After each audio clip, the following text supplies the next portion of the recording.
Hey guys, it's Rian with Mom on Mission, and today I'm joining in a book buying guide collaboration.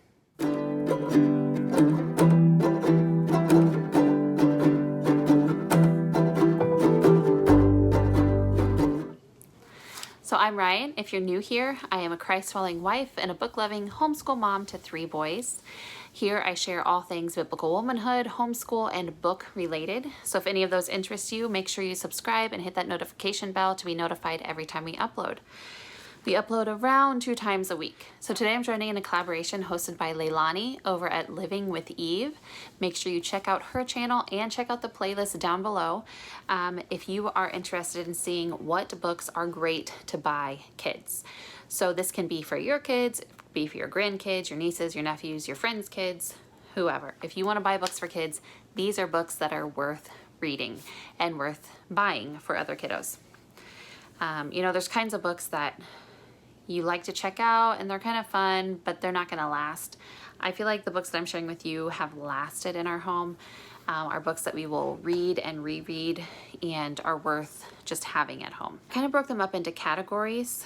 So we have baby, early elementary, older elementary, and then I just have one that's kind of not in a group. I can't really share high school books because I don't have kiddos that age yet, but I'm sure there's some mamas in here that will gladly share those with you. Okay, so for my baby books, I have some from Usborne, and no, I am not a distributor, but the That's Not My series are so good. So these, my toddler still loves them, and he's 2.5, but they are touchy-feely books.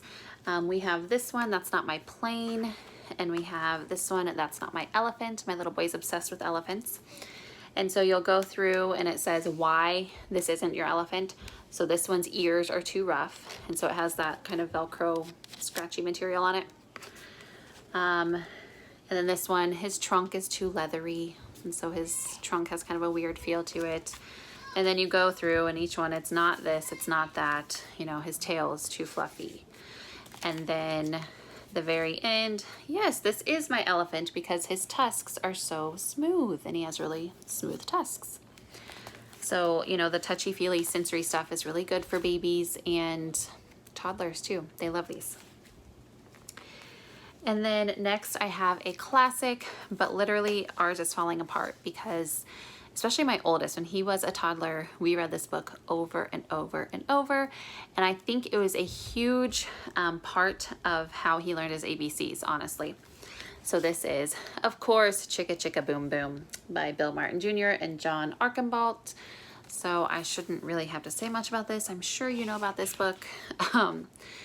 But of course, all the alphabet going up the coconut tree and falling out, and M is looped and N is stooped and O is twisted alley-oop and all that stuff. So this is just a good rhyming pattern, great for learning letters, because like I said, we would sit, I don't know how many times I'd read this at bedtime every night. And then after we read it, there's all the alphabet, and we would go through and say all the letters over and over and over and over. And I'll never forget when he said, I think he was about 4, and when he suddenly realized, he was like, "Mama, that I is broken." I was like, "What?" Well, the I doesn't have the line on top and bottom, so to him it is broken. So, great book. Then some of my personal favorites, again, they are very worn out, as you can see. These are the Little Blue Truck books. I don't love all of them. I feel like some of them are just kind of like, meh. But these 2 in particular, and I also shared with you the Christmas one, I believe, a few weeks ago, are excellent. So this is the first one, Little Blue Truck, Alice Shirtle, illustrated by Jill McElmurray. And Little Blue Truck has all these friends, all the animals he honks at all the animals, and they wave at him, and they're great friends. And so there's all the animal sounds, which are fun to do with that kind of baby to preschool age. And then the big grumpy dump truck comes through.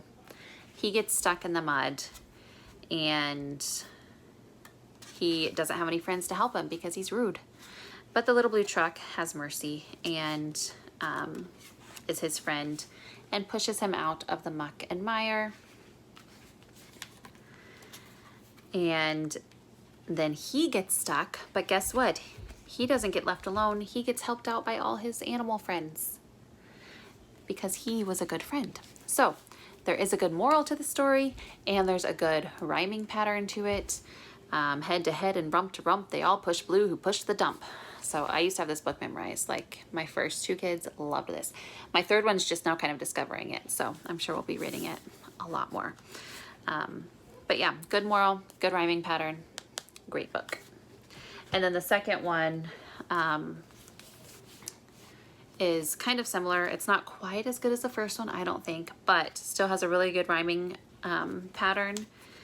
And there's all this traffic, everyone's pushing and shoving, and so the limo that's carrying the mayor breaks down, and so Blue picks him up and leads the way, as the title says, and kind of everyone follows in line and everything goes a lot more smoothly.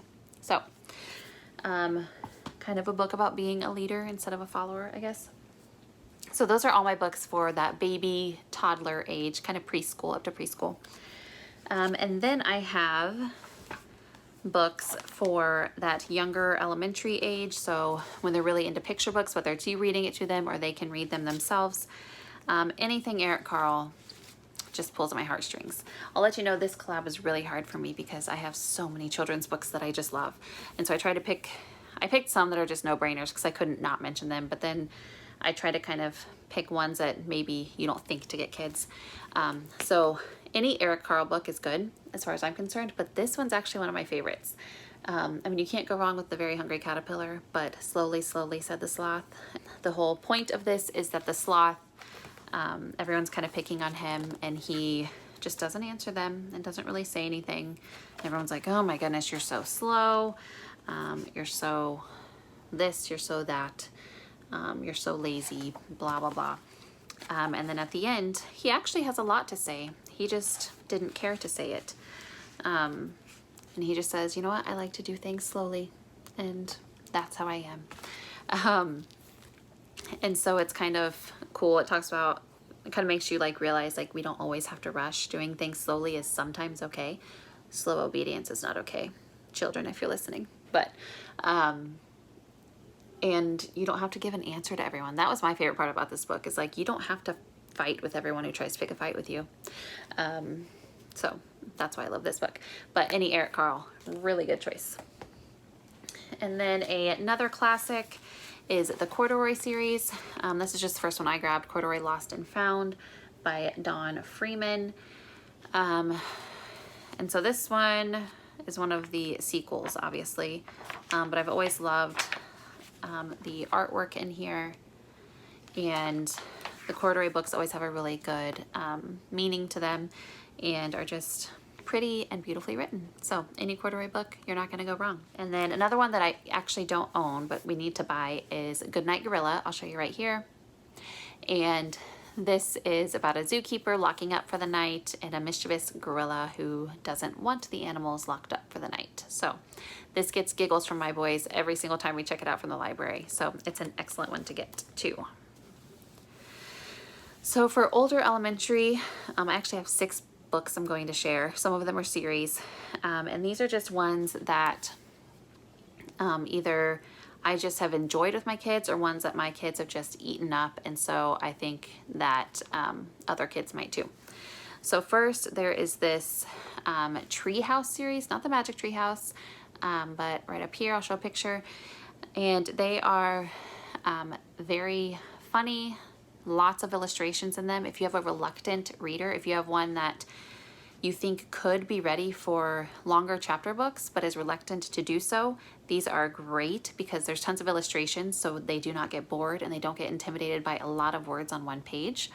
I will warn you, there is some bathroom humor, there is some kind of crude joking. I mean, nothing like terrible, but very like elementary boy stuff. So if you hate that, don't get these books. But I don't mind that stuff in moderation. I feel like my boys just came out with bathroom humor on the mind. I don't know. But we'd like to keep it in its proper place, but these books, it's okay for us. And then there is the Wings of Fire series. My son just finished book 5. I think there are 11 or 14. I don't know. There's a lot. There's a lot of those. But my son just devours these, which was very funny because he's not a super big like fantasy person typically, but he loves these books. And they're clean, and the story's pretty good and keeps his interest. So that would be good for like, I mean, it depends on your child's reading level. My son's in 4th grade and loves them. So I think 3rd to 6th grade maybe. Then there is the Wing Feather Saga. We're actually getting these for my kids for Christmas. But we've checked out and read the first one. We've read half of the second one, and we just have fallen in love with them. So we're just gonna get the whole series for Christmas and not worry about checking them out from the library. They're written by Andrew Peterson, and he's a Christian author, so they are very clean. They are kind of fantasy, but the morals and the values in this story are so, so good. And it shows good characteristics and how those pay off. It's just excellent, excellent series.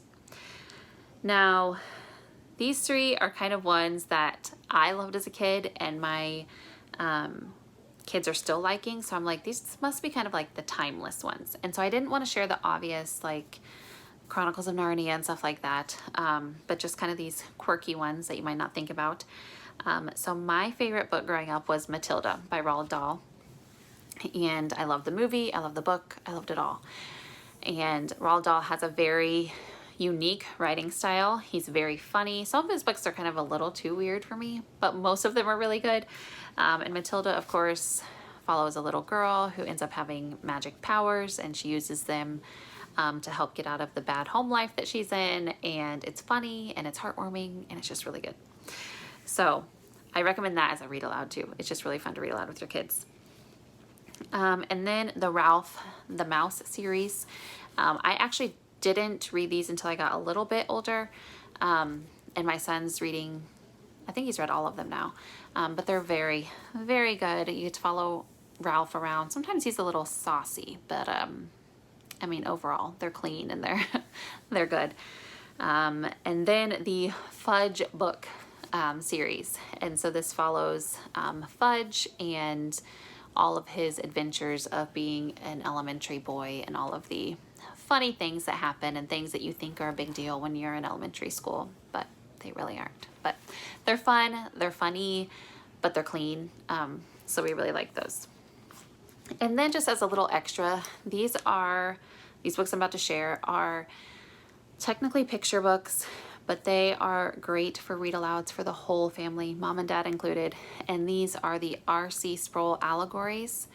And so these books he has written, and they are stories, easy to follow, but the meaning behind them, guys, is so, so rich, and the pictures are beautiful. So if you are a believer and looking to give something inspirational to some kiddos in your life, these are well worth it. I highly, highly, highly recommend them. We are getting some of them for Christmas also.